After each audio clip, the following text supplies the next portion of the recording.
Hi everyone, welcome back. I'm Gabrielle, and today I'm going to share some very exciting experience that we had this week. So after last week, after the ceremony, we decided to take our sprinter van on its maiden voyage on our first camping trip. It's like 80% complete, and Richard was ready to go. So originally we were going to go to Sedona, and but we only had from Monday until Thursday because of Thanksgiving. So we decided instead to go just explore places in California. And like the ultimate destination, or where we were going to stay, is Idlewild, California, and do some hiking. And then we decided we're going to go to Palm Springs, and just kind of play it by ear. So remember, I'm coming off of that pretty intense ceremony over the weekend. And Richard is very kind, and he knows this about me. So he's like, well, just take it easy. If you need to nap, you can go in the back. And we brought Penny with us. So the first night we drove up to Palm Springs, and we went to this cute little diner that we've been to many times before. And then we walked the promenade, and then we ended up camping in a casino parking lot that night. And the next day we got up early, and we went on this pretty big hike up the mountain, and then drove to Idlewild. And then we had gotten a campground in Idlewild for 2 nights. So we decided to take Penny and go for another hike in Idlewild. And let me just say, there was like snow on the ground. It was freezing. Then it was hot. We saw a deer, and it was amazing. But we were exhausted because in that day we did 2 moderate hikes. So we were both exhausted. We both went to bed early. And the temperatures up there were like freezing, but Richard has put heating into the van, and we were toasty warm, and it was amazing. So the next day, this is the day I want to talk about. We woke up, and we were both like, I was sore. He wasn't sore, but he was just tired. And he was like, okay, let's not do hikes today. And I'm like, okay, what should we do? And he's like, let's just play around. Let's drive places. Let's just see where the day takes us. So we went and got donuts in Idlewild, and we were just talking. So we get on the road. We decide, like, should we go back to Palm Springs? Should we go to Joshua Tree, or should we go to Big Bear? And we decided, let's go to Big Bear for lunch. And Big Bear was like an hour and a half drive from where we were camping. So we go to Big Bear. We have a great lunch. We walk around up there for a while. And then Richard says, okay, what are we going to do next? So a friend of mine had recommended this store in Palm Springs, and I think which is called the Mojave Desert Trading Company. And then also this road that she recommended that we drive on. So I was like, well, let's go check those out. I mean, it's all the way back in Palm Springs, but we don't have anything planned, like, let's just see how it goes. Well, he decides to take the scenic route down from Big Bear, down the mountain, which is on the back side of the mountain. And he's like, it's going to take us a little longer, but we're not in any rush. So we get down the mountain, and it's pretty deserty there. And he says to me, like, well, we're going to be going through Joshua Tree. Is there any hikes or anything, even though we don't really want to hike today, that we should do? Maybe there's an easy one. So I get on my phone, and I'm looking like things to do in Joshua Tree. And as I'm doing that, I remember, wait, there's something here near Joshua Tree. And I remembered it's the giant rock. And I'm going to explain how this came to me, but I, like, in that moment as I'm Googling, I'm like, I think there's the giant rock is near here. And so I Google that, and it's in Landers, California, which it turns out that at that moment we were 20 minutes away from. and it was on our way to where we were going to go. So I'm like, oh, yeah, definitely. And I'm like, there's also, he's like, what's the giant rock? So, I'm Googling and telling him, and I find out that it is the biggest freestanding boulder. It's 7 stories high, that is in all of, not only supposedly, not only the United States, but the world. It's the biggest freestanding boulder. And it holds, it was sacred to the Native Americans, and it holds like a spiritual energy there, or there's a vortex there. So he's like, that's weird. I've never heard of it. And he loves finding random things, and on his motorcycle trips, he usually goes and visits things like that. But then I said, there's something else too that I know that I've heard of called the Integratron, and I think we should go check that out too. And he's like, okay, what's that? I said, well, let me read to you. The Integratron is the fusion of art, science, and magic. The Integratron, circa 1954, is located in Landers, California, which is 20 miles north of Joshua Tree National Park. Its creator, George Van Tassel, who lived from 1910 to 1978, claimed that the structure is based on the design of Moses's tabernacle, the writings of Nikola Tesla, and telepathic directions from extraterrestrials. This one-of-a-kind, 38-foot high, 55-foot diameter all-wood dome was designed to be an electrostatic generator for the purpose of rejuvenation and time travel. The location of the Integratron is an essential part of its functioning. It was built on an intersection of powerful geomagnetic forces that, when focused by unique geometry of the building, concentrate and amplify the Earth's magnetic field.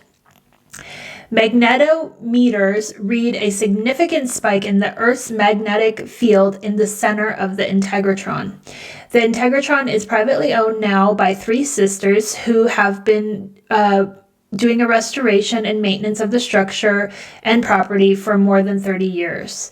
Their focus is to restore and preserve the structure while sharing its amazing acoustical properties with the world via sound baths. So I tell him, I had heard that people had sound baths there, and the way that had come into my field was about maybe 2 years ago. I used to follow this girl on YouTube who lives, I believe, in Australia, but she's from California, and she used to do Akashic Records readings. And she mentioned that one of her friends or her boyfriend's father was a part owner of the Integratron, and so as she was growing up, they would go out there for sound baths. So I kind of had this in the very, very back of my mind from 2 years ago. So I have never been to Joshua Tree, but I kind of knew that the giant rock and the Integratron were one and the same together in the same area. So Richard's like, okay, let's see what that's all about. So we were driving, and I get the directions, and we're pretty close to it. But as we go down this kind of dirt road, the Integratron is what we come up on first. And I said, well, since that's first, let's get out and see if we can see it, or go in there. So we pull into the parking lot, and it's the parking lot's crowded, and it's people with yoga mats and towels and bottles of water leaving their cars, and it's all pretty spiritual people. And I'm like, that's weird. So we go into the gift shop, and there's a guy there working, and I ask, can we see the Integratron? He goes, oh, we don't do tours of it anymore. You have to sign up for a sound bath. And I said, oh, well, when is the next sound bath? And he goes, well, there's one in 10 minutes, but they're always sold out, and, you have to book it online. And I'm like, oh, okay. And he goes, but, typically we always save 2 mattresses for in case people that have booked the reservation bring a friend. So after everyone is checked in, if no one else brings a guest, then I'll let you guys have those 2. So we wait around, and we're just looking at the property, and And I'm like, I don't like, Richard's never had a sound bath before. So I'm kind of nervous. Like, is he going to be into this? Cause it's going to be an hour and a half long. And, it's a lot for somebody that's not a spiritual person. I was like, so I looked to him and I said, are you okay with this? Do you want to do it? He's like, yeah, I mean, if we can get in, let's do it. So, it turns out that yes, we were able to, he got us the spots and we got to go in and we got to experience this magical experience, which I told Richard before we went in, like for your first sound bath, like you're going to have the best experience that of any sound bath. And I've been to many, including ceremony. And this room is like, you could be like, we were laying kind of in the center of the room, but you can hear every single person as if they're right in your ear. So like before we got into the chamber, they said, if one of your neighbors is breathing heavy or snoring, you're going to want to tap them because it's going to ruin everybody's experience because you hear everything amplified to an extreme point. So we get up there and we lay it down on these mattresses, and I'm going to insert pictures here so you can kind of see what it looks like. But there was about 20 crystal sound bowls in the center of the room. And at first, the guy that's doing the session gives a little history to the Integratron and explains that it's on 6 ley lines, and that there's a water aqueduct underneath an Integratron that amplifies the energy that's moving through that portal. And he's like, the people have had reported time travel, working with extraterrestrial beings. Like he's giving us kind of a history of what people have experienced in this sound bath. And Richard's like looking at me like, okay. and it starts, and it's the loudest experience I've ever had. If you've ever seen those videos where they put musical vibration on a sand on a platform and then music underneath it, and those sand granules will rearrange themselves into geometric patterns. It felt like that, and it felt like we were just the sand molecules. It was so loud that at times it was like concentrated on the right, then the left, and it felt like it was moving through your eardrums to your brain and then down through your body in such an intense vibration that you had to surrender to it. Like I've been to regular sound baths, and typically the gong session or the gong session will like really wake up your molecules, but this was like pure, like if you've heard any crystal sound bowls, it's like wah, wah, wah. It's like this deep like excavating of every little cell in your body. So I'm laying there and I'm thinking, like, if Richard falls asleep, he'll fall asleep like within the first 5 minutes. So I'm kind of paying attention to him, and because he's never been to one, so I'm not exactly sure what to expect. But then after 5 minutes, I was like, okay, I don't hear him, so I think he's okay. And so I let go. And it was an hour and a half long. For me, it felt like 5 minutes and then it was done. Like, I don't know where the time went, other than I felt like my whole vessel was being woken up in a totally new way. I didn't have any visuals or any conversations with my beings or anything, but I knew like I lost time there. And at the end, they played some like mellow music to kind of integrate. And then I look at Richard and he's like, oh my, like it's almost like he was speechless because he did not expect that. And he just kind of sat there for a while and just absorbed it. And like, I tell him all of my crazy things, but for him to actually go through it with me, I just let him digest it. And I felt like something happened there. Like, one thing I want to talk about is I can connect pretty easily, but when I'm in the energy of other people, it's almost like I cannot focus myself enough or quiet my mind enough to get answers. So I knew that this was a special experience, but I didn't understand how special. And I just trusted that we were meant to be there and that it was supposed to work out this way. And, Richard was meant to be in that experience as well. So then we leave and we drive out to Giant Rock, which, we took the van and Penny, and Giant Rock is a whole nother thing. That is, like I said, this huge boulder. Well, in 2000, the boulder actually cracked, and it looks like it's cracked about a third of the way in, and a piece of it fell off. And inside was granite, white granite. Now, I knew about the Giant Rock because there is a podcast called Starseed Radio Academy, and in September of this year, they put out an episode called Crack Between the Worlds, and where Lavendar explains her experience with George Van Tassel and her experience with Giant Rock.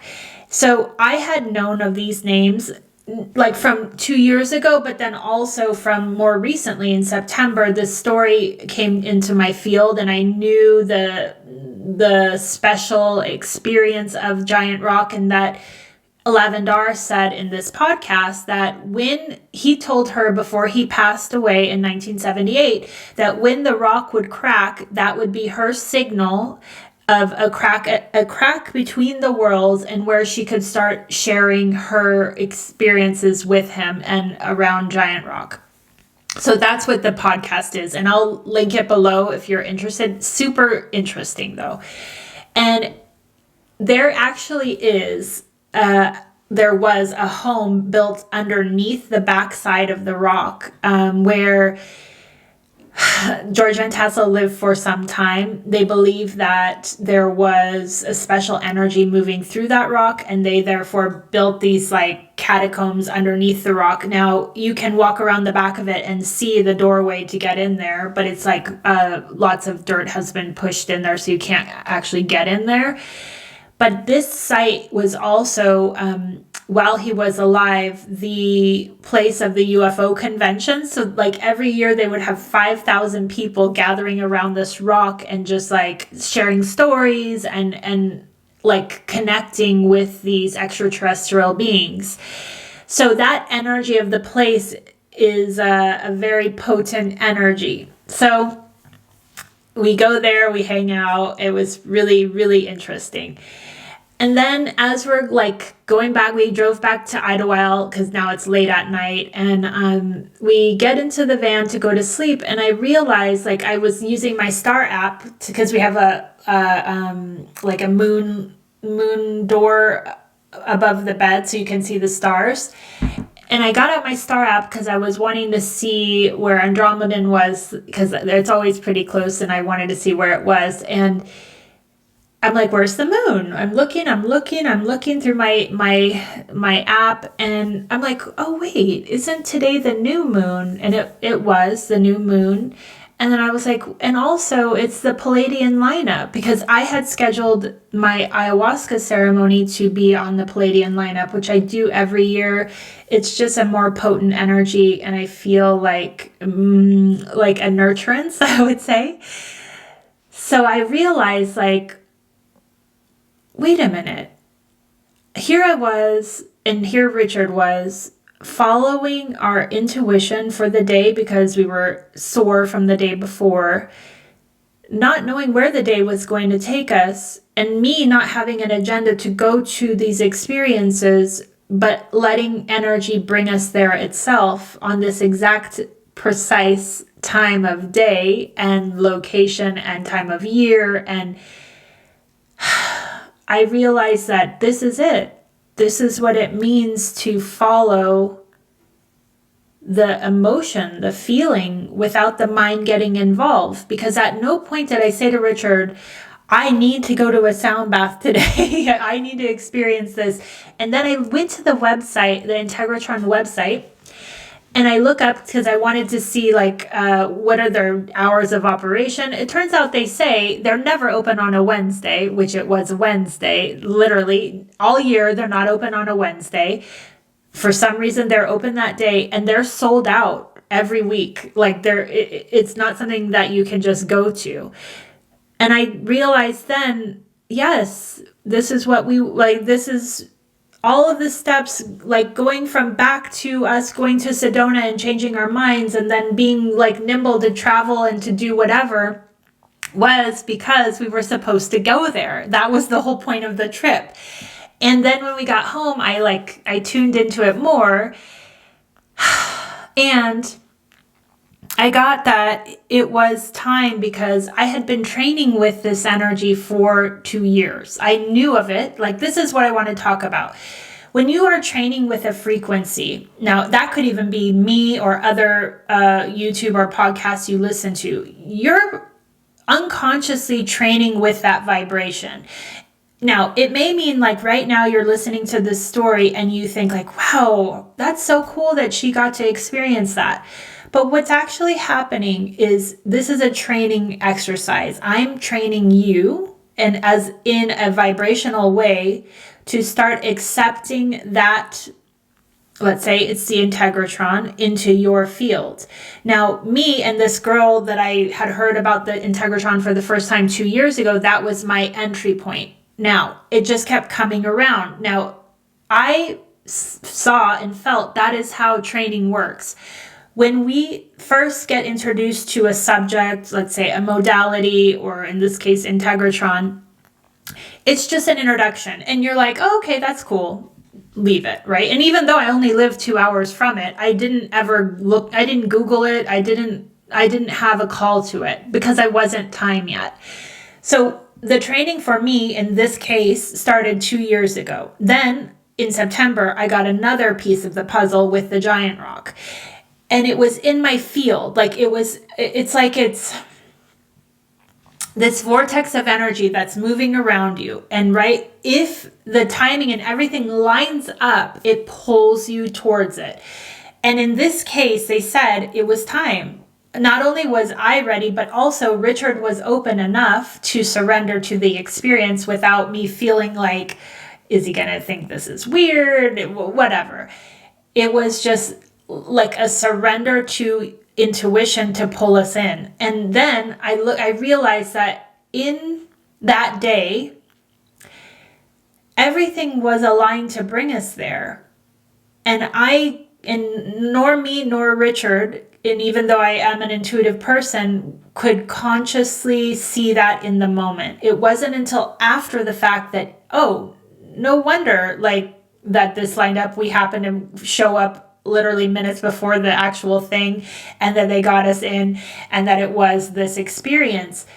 It was like all systems a go, like all energies were like lubricated and pulling us in. And so then I felt like what it was a rejuvenation of my cellular being. And it felt like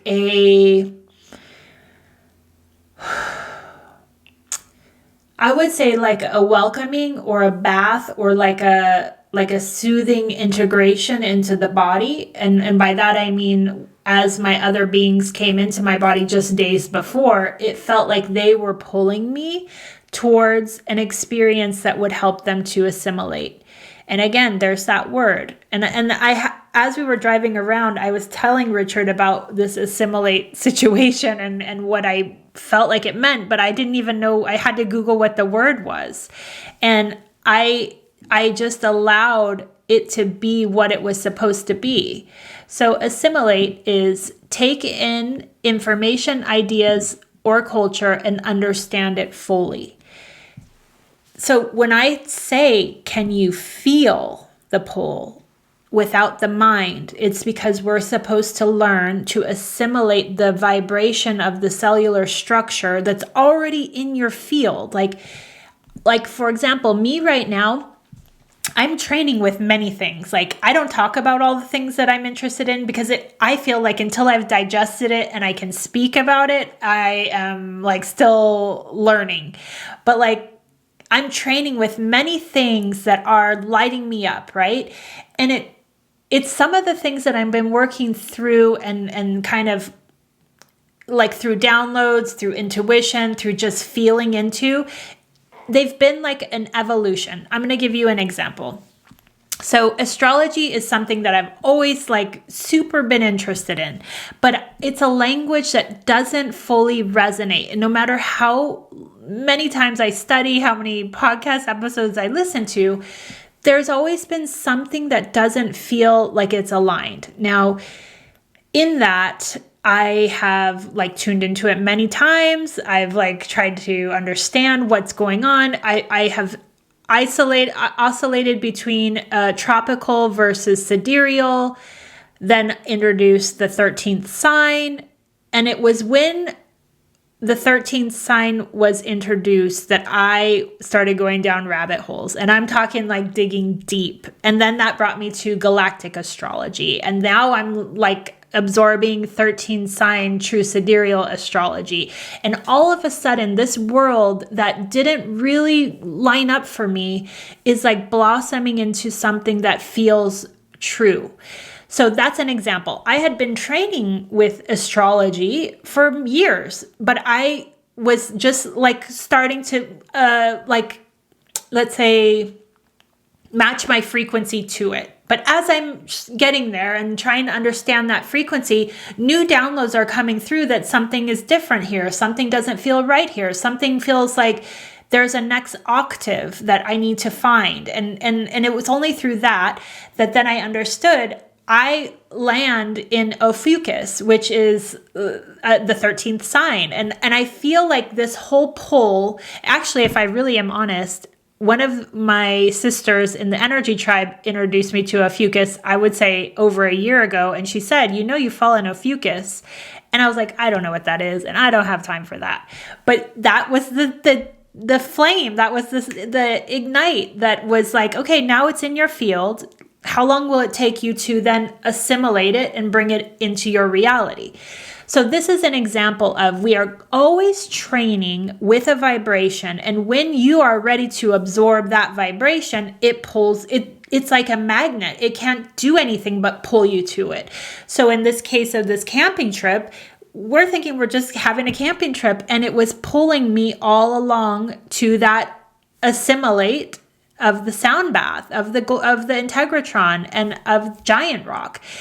Now, what I also felt into is that the actual building of Integratron, they say it's sitting on 6 ley lines. Now, what I feel into intuitively is that these energy points are not now currently underneath that, but that the intention, when you're in a sound bath, the intention of the group meditation, it's like it pulls that vortex to that center of the building and aligns it. It anchors it. And I mean, I don't know how I know that, but I just do. And I feel like, again, it brought in a part of me that lost time, but also felt like, I guess I hope I can insert a video of what's the sand looks like as it's absorbing sound. Because it was like all of the cells were rearranged into this new structure. And yeah, I feel completely blessed to have experienced it. And I feel like I'm just so thankful to be here to share it with you guys. So take this as a sign.